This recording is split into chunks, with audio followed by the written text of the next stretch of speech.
round of applause.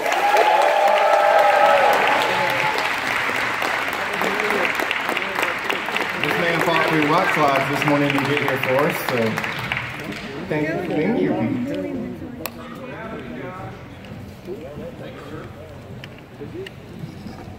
Hey everybody. Hi. So I split these up with Wes this year, and I didn't get to go to Chicago. I wasn't sure last night at about 10:30 I was going to make it over here, but I'm glad I did. But my usual trip to Charlotte when I come to Carowinds takes me 3 hours and 40 minutes from my house. Took me 5 hours and 10 minutes this morning, but glad to be here. For those of you that are driving west, I-40 is closed. There's a rock slide at the border, and they've got to close from just west of Asheville all the way to Newport. So I kind of had to take a circuitous route to get here, but glad to be here. So we're here to talk about Wildwood Grove. So I thought, you guys are most of you are Southeast region folks, so I'm assuming that most of you know about Wildwood Grove. Let's see a show of hands. Okay, good. Well, I'm still going to show you a video. We'll start with that. We'll take a look at a video. It takes about 4.5 minutes, so you get an idea of the entire area for those few that are not really very familiar with Wildwood Grove. And then I'll take you on kind of a virtual construction tour, and you'll see how Dragonflyer went up, because I've got a nice little time lapse of its construction, and then we'll do a little Q&A. All right? So let's look at let's take a look at Wildwood Grove.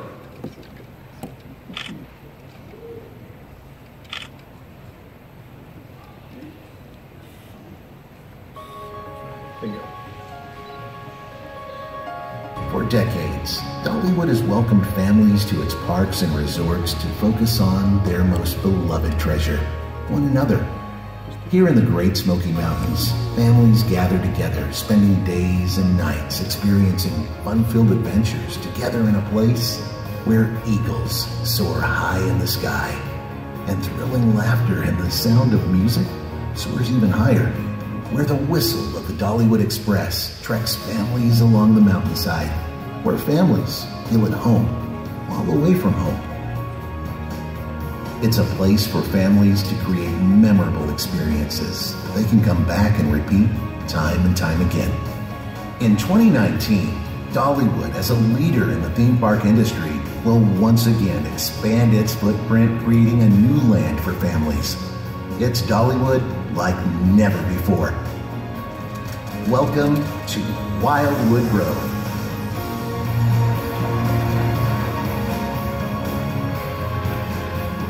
Dollywood's new land is a fantastical adventure filled with 11 uniquely themed family experiences. There are more places to explore and ways to play that take imagination to a whole new level. Cross through a fallen log and discover a charming valley just off the beaten path of Timber Canyon inside Dollywood. Just like the Smokies, Wildwood Grove is home to towering trees, except the trees inside Wildwood Grove are perfect for some family fun. Imagine as you enter the grove, you will find Treetop Tower.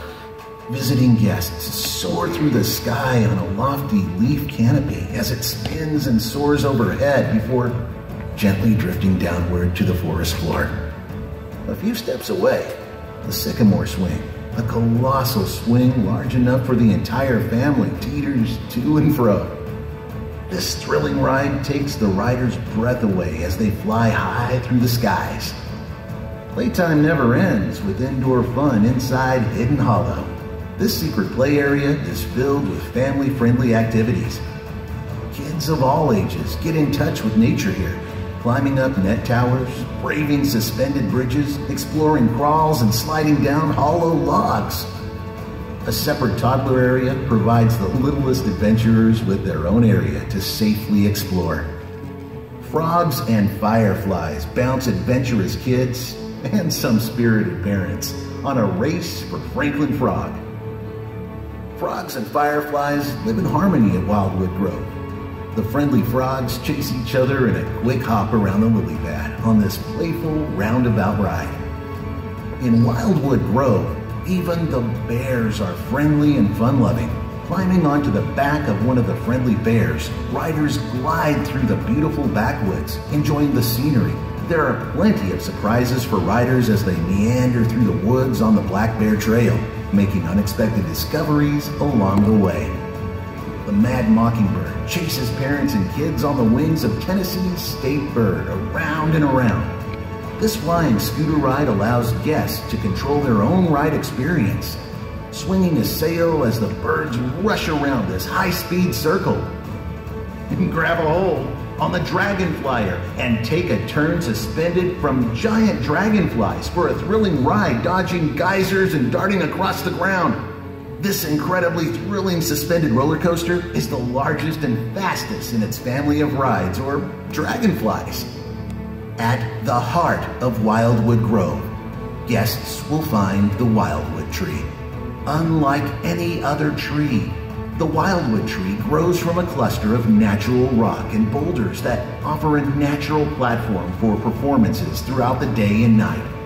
The green leafy canopy is bedecked in butterflies with glistening wings dancing colorfully in the breeze. As the sun sets, the majesty of Wildwood Grove reveals itself. The land takes on a new life. Imagine as lanterns and lights glow cheerfully like fireflies. The woodland-inspired rides take on new life in the nighttime. It's an experience your family will remember and want to return to. Wildwood Grove is a Smoky Mountains adventure like never before. There's so much to explore inside Wildwood Grove. Come explore, play, and imagine together with your family at Dollywood in 2019.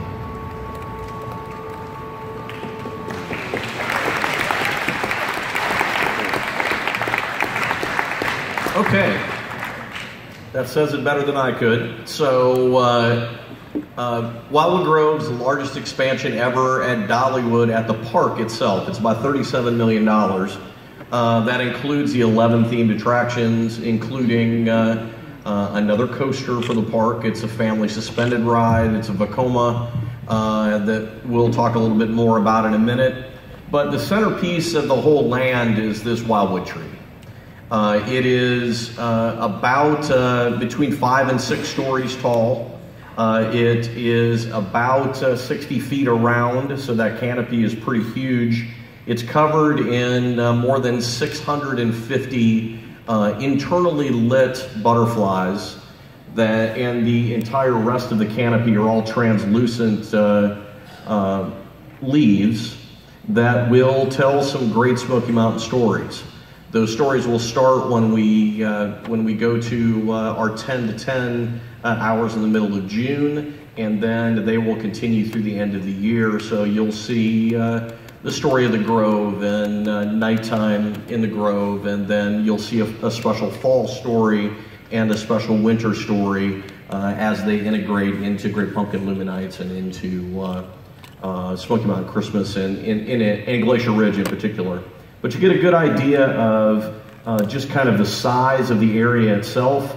I walked it on Thursday again in about knee-deep mud, and it really is something. And I'm really looking forward to having you guys all have an opportunity to come up and experience it, because it's much more than the sum of its parts. This is the Dragonflyer.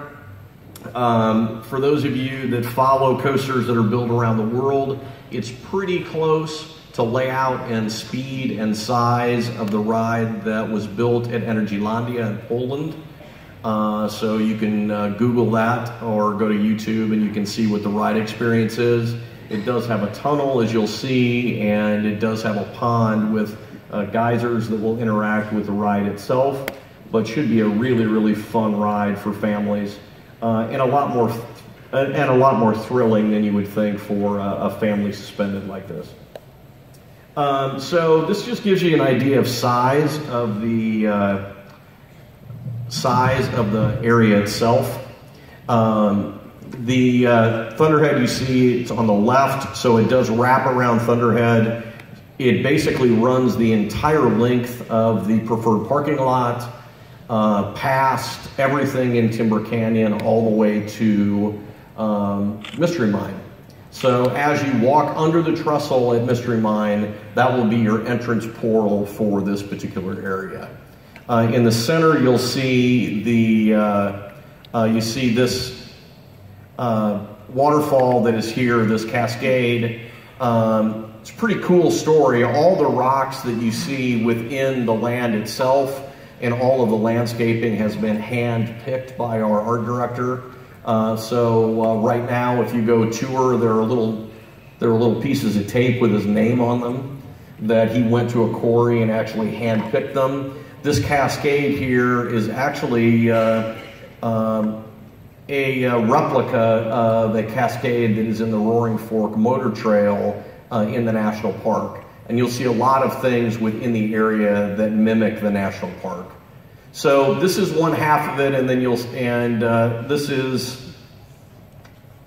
this right here on the right with the green roof is Black Bear Trail, and then you see Hidden Hollow, the enclosed building, the indoor play structure that's there up at the top. Come on. This is a little different angle. This is from the back side of it, so you can see how it lays out within the adjacency to the rest of the park, where Mystery Mine is, and how Dropline and Thunderhead that it wraps around those particular attractions. This is the restaurant. I would say that if you're trying to pick out what the menu is going to be in this particular new restaurant, I would say Southern Kiss Chipotle. So it's kind of a fresh Mex, but it has a real southern flair to it. This area itself on the outside is going to be a pergola covered deck that will seat several hundred folks. The other thing I think you'll see in the land that is pretty exciting is we've put knee wall seating around the entire land to allow families to be able to stop, take a load off. There are a lot of covered seating areas with pergolas and charging stations through this whole area. And if you were to sit like you would at, well, say here, as we say at home, if you were at Neyland Stadium, if you were going to seat like you were seating in Neyland Stadium, so cheek to cheek, you actually could sit about 2,000 people in the land. So there is a lot of space in this particular area. This is Treetop Tower. It's a Zamperla Samba Tower. You get an idea here of the theming itself and how special each one of these attractions are. These are all unique to the land in regard to the way that we designed them. And this is the first attraction that you'll come into contact with once you go through the portal into the land. This is, in the video it said the Sycamore Swing. We're calling it now the Great Tree Swing. The other thing I'll point out here is one of the things that's different in this land than we have in the rest of the park. We very consciously have put the queues undercover and behind the rides. So as you walk through the midway, you're not going to be dominated by queue. You're going to be dominated by attractions and the beauty of the area, and then the queuing experience will mostly be undercover behind the individual attractions. This is the Black Bear Trail. So each one of those is a little Benjamin Bear. And moms and dads and a kid, or a mom or dad and a child, or a child by themselves, will have the opportunity to ride through on the back of Benjamin Bear. There will be little interactives as they go through the trail itself. Really, really fun, kind of hearkening back to a steeplechase kind of ride. I think it's going to be a great family attraction and one that's certainly very unique to the United States. This ride originates in Belgium. A little closer look at Benjamin and the way that it lays out. This is Frogs and Fireflies. Again, rides undercover. It's a family attraction. This is a Zamperla jump around that's been themed specifically after Franklin the Frog, which is another character for the area. It really shows you again the beauty and architecture of the land itself. The one thing that's really great about it is, in addition to the attractions and the additional space, it really takes the theming and the look and the feel of the park to, I did some interviews last week and said it's really not Dollywood 2.0, it's more Dollywood 3.0, because this is the direction that we're going in the additional expansions that we'll be doing here in the next couple of years. This is going to be probably one of my two favorite rides in the land. This is a Larson flying scooter. We call it the Mad Mockingbird. We commissioned artists to do these depictions of the mockingbirds that are on the sails. Again, just done exclusively for Wildwood Grove. It's going to be a great attraction, and I'm sure all of you, the first question I'll get is, can you snap the cables? I don't know yet because we haven't run it yet, but that will be the first thing I'll be trying to do. So we'll see. They'll probably kick me off. This is an overhead of the Dragon Flyer. You get an idea of how tight the layout is. It's also really, really close to the ground. And so instead of head choppers, you're going to have you're going to have the feeling that you're going to want to be picking your feet up through a lot of it. But I think it's going to be a really, really fun layout, and it's going to pack a punch. Here you can see the tunnel on the left, and then you can see the formation of the pond that's on the extreme, your extreme left, that has the geysers in it. The cool thing is, from where that cascade is that starts Wildwood Creek, all of that water element rolls all the way through the middle of Wildwood Grove and ends up into this basin here, right next to where the wildwood tree is. So I don't know that you guys can't probably see this. Can you see the little green laser? That right there is the beginning, when this picture was taken, that's the beginning of the foundation for the tree. So it gives you an idea where the tree is. Another shot there at the of the tunnel. So yes, there really is one. Since I've been asking for one since 1999 when we put one in on the Tennessee Tornado. And then we'll take a look here. This is the time lapse on how Dragonflyer went up. So if we could play that, that'd be great.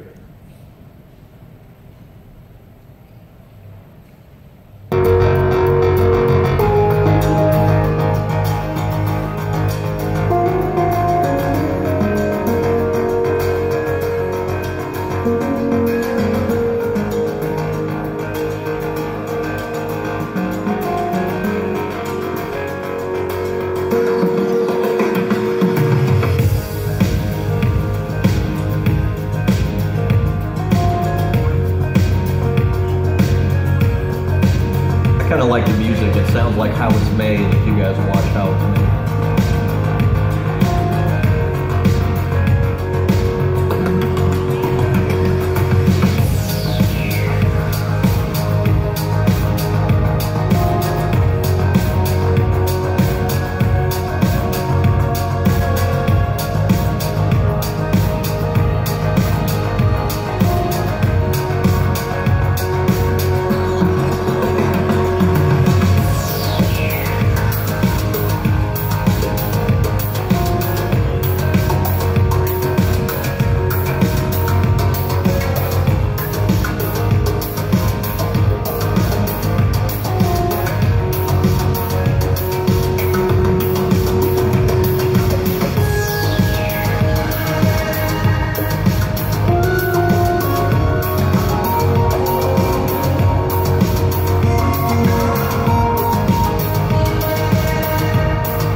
where we are now, obviously track's complete.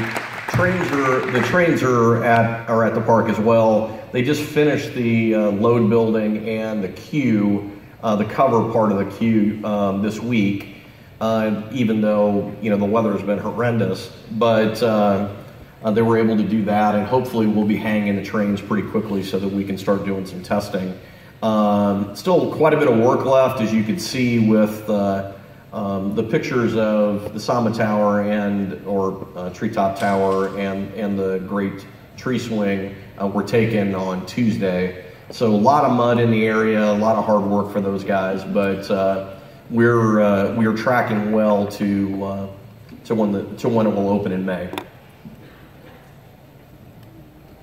So shameless plug for Dollywood Thrills in the Hills. It's mid-July this year, July 12th and 13th.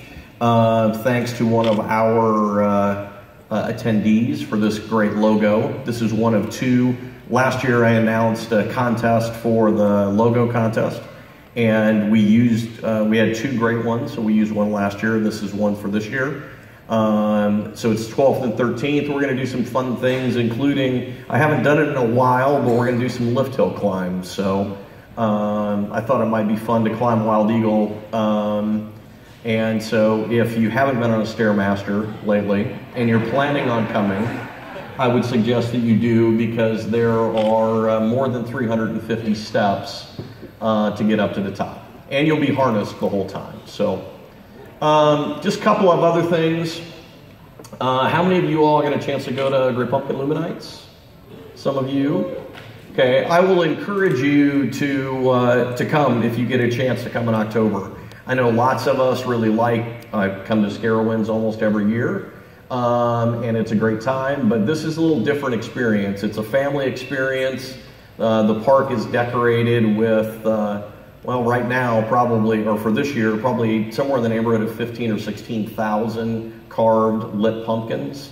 It covers the area from the entrance to our group's entrance and preferred parking, all the way up and around Timber Canyon to all the way down into Craftsman's Valley. There are about 15 or so large icons. And when I say large icons, like the spider that is there that's depicted in that image is somewhere in the neighborhood of 16 feet tall and about 20 feet across. And that big pumpkin in the middle is probably 8 feet across. It's obviously not a real pumpkin, but it is a funkin. But all of the ones that are on the bottom, the ones that are the spiders, are typically real pumpkins that are carved by our team. And it's just a really, really cool experience and a great experience for families.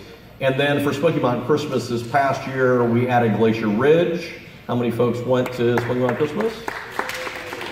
We had a pretty good Smoky Mountain Coaster Fest. So if you haven't gone to Josh's event at the park during Christmas, it is a spectacular event. We added Glacier Ridge this year. So we've always, so for about the last 4 or 5 years, we've had about 4 million lights. Last year we added another 1 million lights and lit the entire Timber Canyon and Wilderness Pass area of the park. Both of these areas, both for Great Pumpkin Luminites and Glacier Ridge, are going to be activated within Wildwood Grove.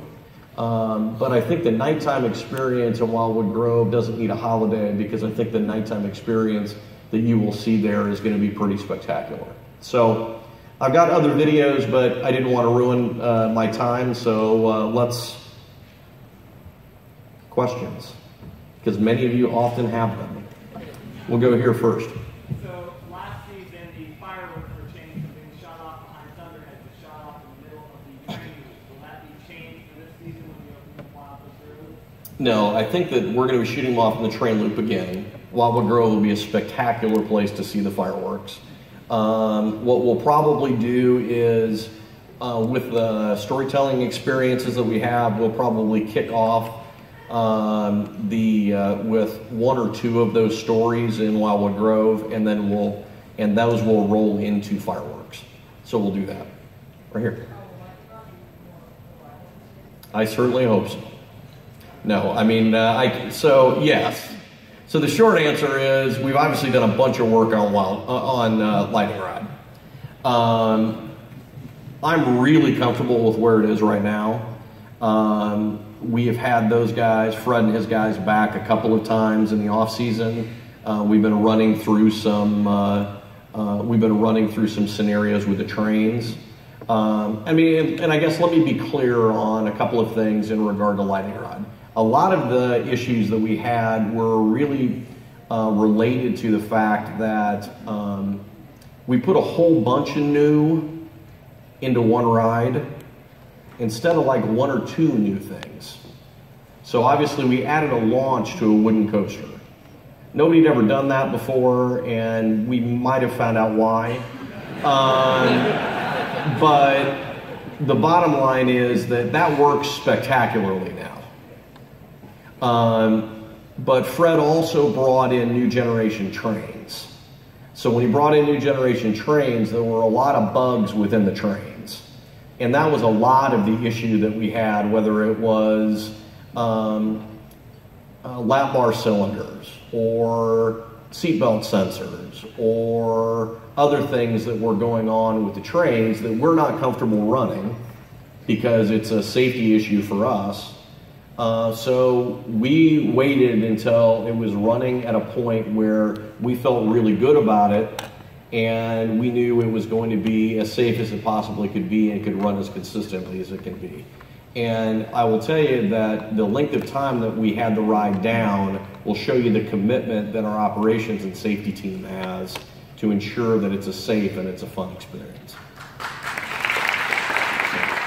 Okay.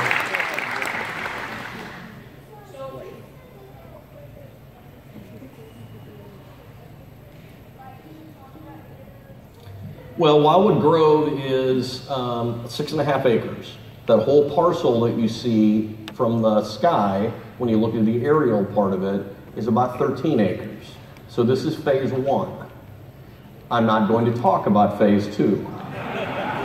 But we continue to expand a lot of different things. I think you'll see us later in the year have an announcement about another event that we'll be doing at the park.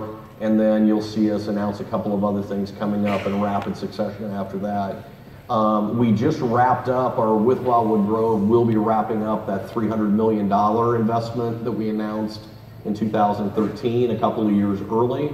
And we'll start another level of investment pretty similarly for the next 10-year plan. So you'll see us continue to aggressively expand. One of the other things we did in the off season that you might not have heard about here in Charlotte or around, we also bought another dinner theater company. So when you go to Pigeon Forge, not only do we have Stampede and a brand new Pirates that will open around Memorial Day, we also own Hatfield McCoy, Comedy Barn, Smoky Mountain Opry, and a little chicken restaurant that's next to Comedy Barn. So all of that happened, and that all rolls into what Dolly owns in the area. So go ahead. It's gone for this year. So it is closed for this year. We decided that with all of the work that has to be done with Wildwood Grove and the incredible amount of TLC that Slidewinder requires because of the age of the ride, we decided to put our efforts into Wildwood Grove, and then we'll evaluate exactly what's going to happen with Slidewinder as we move forward. There are, a lot of different options. That's pretty valuable real estate as well. So we'll take a look at what it is. I'm as sad as you are. It's my favorite attraction on the park, but I totally understood the decision, and I agreed with the decision when I was asked about it. So, go ahead.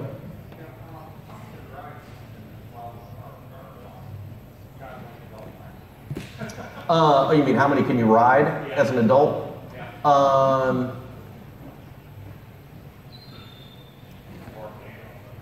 You can probably get on all of them. I don't know how comfortable Frogs and Fireflies would be for you. Yeah, no, you can ride Blackbird Trail. That's the way it's currently set up. We'll have to see In several of these attractions, there's obviously, and that is one, the capacity probably will be a bit of an issue.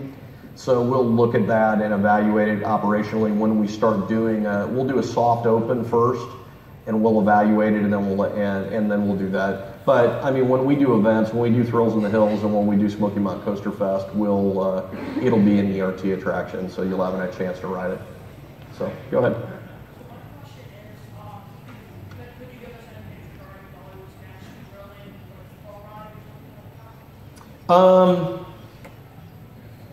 We'll do one. I mean, I think for this year, you know, with this particular investment, the thrill ride that's in this area, or the one that's the most thrilling, is going to be Dragon Flyer. You know, we're looking at what we're going to do over the next couple of years. We'll have an expansion in, we'll do another attraction expansion in 2021. We're not, you know, I'm not ready to talk about it yet, but we'll be doing something in 2021, and we'll continue. As I said, we just wrapped up a $300 million set of investments at all of our Dollywood properties, and we're kicking off another capital spend, and we're looking at a lot of different options for the park itself. So we'll go back here. Go ahead. One train. I'm glad you asked. Over the next 3 years, a total of 1,800 feet. So this year, 600 feet are being done, including the wave turn that's right off of that comes right off the first drop. So from about the mid part of the drop all the way up and around the wave turn and down. There's 600 feet there. They're doing it differently as well, which is pretty interesting. And I'm not sure I can tell you exactly what the species of wood is, but typically we've used southern yellow pine. But the track bed is being retracked with a South American wood that has this incredibly, they call it, it's like an ironwood, but I can't tell you what the species is because I don't remember, to be frank. But I held it, and the difference between southern white pine and this wood, the grain pattern is incredibly tight. You have to pre-drill even to put a nail in it because it's so tough, which ought to stabilize the track bed, and that's part of what we're doing through the entire ride itself, especially in the areas where we have the greatest amount of impact, greatest movement. So, Josh says one more question. So, anybody? See, I'm open. You asked me, I'm open. All the way back.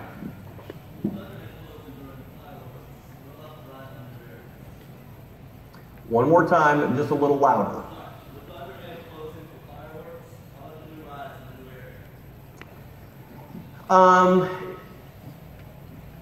Probably.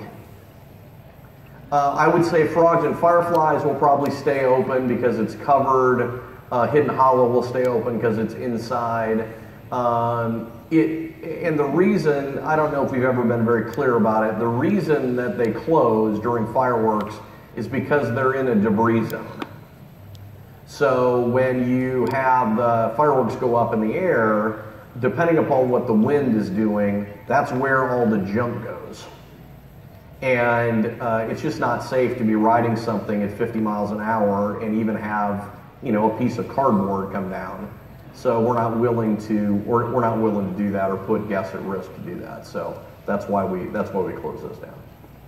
We have a bonus in the middle. You want one down there in the middle? Go ahead.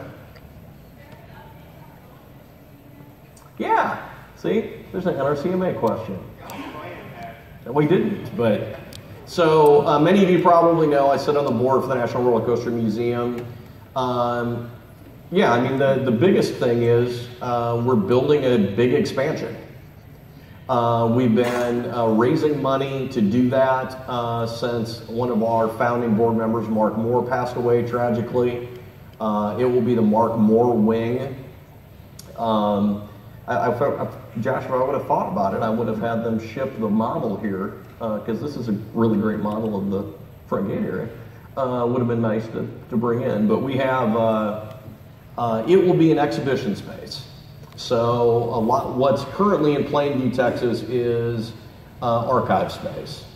And we're building a 2-level exhibition space that will be in Plainview, that will be there with the archive facility. And we've been working hard over the last 2 years to do some displays, some pretty impressive displays of ride vehicles. And anything from disaster transport to the Matterhorn cars that we have, to the Big Bad Wolf setup that we have. It'll be a really, really nice opportunity to see that. We also purchased from an eccentric gentleman in a collection that he had, the Mengel collection that used to be at the Brooklyn Public Library, which are a bunch of design models that Mengel did of rides from about the turn of the century through the 20s. Some of the models operate.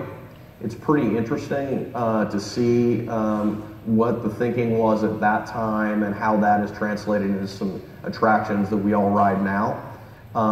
In addition to some rather large models that we have of Tilt-A-Whirl from Selner and a ride that's called a Swooper, which is a kind of a horizontal Ferris wheel. It's kind of oblong. And they all operate, they're all pretty big. Those are pretty big and they all operate. But it'll be an opportunity to be able to do that. It'll be open to school groups. It'll be open to groups like ACE or other groups that want to come and see it. And then occasionally it'll be open just as a general museum. But that's what the plan is right now. And we will actually start construction on the large expansion building this year. So that's what's up. Josh?